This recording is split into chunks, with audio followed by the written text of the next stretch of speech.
നമ്മളെല്ലാവരും ഇപ്പോൾ ഏറ്റവും കൂടുതൽ ചർച്ച ചെയ്തുകൊണ്ടിരിക്കുന്ന ആശങ്കപ്പെട്ടുകൊണ്ടിരിക്കുന്ന ഒരു വാർത്തയിലേക്കാണ് ഇനി പോകുന്നത്. പെട്രോൾ, ഡീസൽ, പാചകവാതക വില വർധന ഉണ്ടാവാനുള്ള സാധ്യത എല്ലാം മുന്നിൽ കാണുന്നുണ്ട്. ശക്തമായ പ്രതിഷേധത്തിന് തന്നെയാണ് പ്രതിപക്ഷം അതുകൊണ്ട് തയ്യാറെടുക്കുന്നത്. CPIM ആഹ്വാനം ചെയ്ത പ്രതിഷേധങ്ങൾ ഇന്നു മുതൽ രാജ്യത്തിന്റെ വിവിധ ഭാഗങ്ങളിൽ ആരംഭിക്കുന്നുണ്ട്.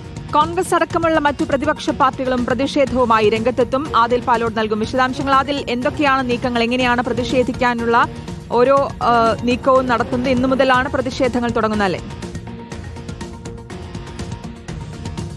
ഉറപ്പായും പാചകവാതക വില വർധനവിൽ വലിയ പ്രതിഷേധം ഉയർത്തണം എന്നാണ് പോളിറ്റ് ബ്യൂറോ തീരുമാനിച്ചിട്ടുള്ളത്. CPM-ന്റെ അത് സംസ്ഥാന ഘടകങ്ങൾക്ക് നിർദ്ദേശമായി നൽകുകയും കേരളത്തിൽ അതിശക്തമായ പ്രതിഷേധങ്ങളിലേക്ക് പോകണമെന്ന് പാർട്ടി ഘടകങ്ങൾക്ക് സംസ്ഥാന സെക്രട്ടേറിയറ്റ് നിർദ്ദേശം നൽകുകയും ചെയ്തിരുന്നു. ഇന്നലെ അതിന്റെ പ്രതിഷേധ പരിപാടികൾ തുടങ്ങുകയാണ്. ഇടതുപക്ഷ പാർട്ടികളാകെ തന്നെ വലിയ പ്രതിഷേധത്തിന് ഇതിനോടകം ആഹ്വാനം ചെയ്തിട്ടുണ്ട്.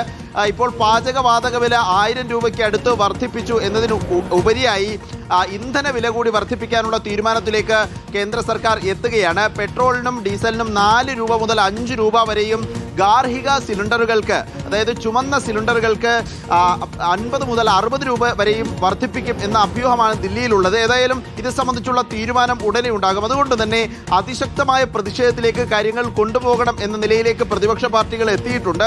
ഇടതുപക്ഷ പാർട്ടികൾക്ക് പുറമെ മറ്റ് പ്രതിപക്ഷ പാർട്ടികളും കോൺഗ്രസ് അടക്കമുള്ള പാർട്ടികൾ പ്രതിഷേധത്തിന് ഉടൻ തന്നെ തീരുമാനമെടുക്കുമെന്നാണ് മനസ്സിലാക്കാൻ സാധിക്കുന്നത്. ഇത് സംബന്ധിച്ചുള്ള യോഗങ്ങളും ഉടൻ ദില്ലി കേന്ദ്രമാക്കി നടക്കുകയും ചെയ്യും.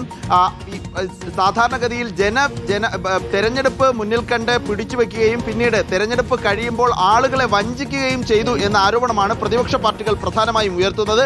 വലിയ രാജ്യവ്യാപക പ്രതിഷേധത്തിലേക്ക് പോകാനാണ് പ്രതിപക്ഷ പാർട്ടികളുടെ തീരുമാനം. ശരി, ആദിൽ പാലോടാണ് വിശദാംശങ്ങൾ നൽകിയത്.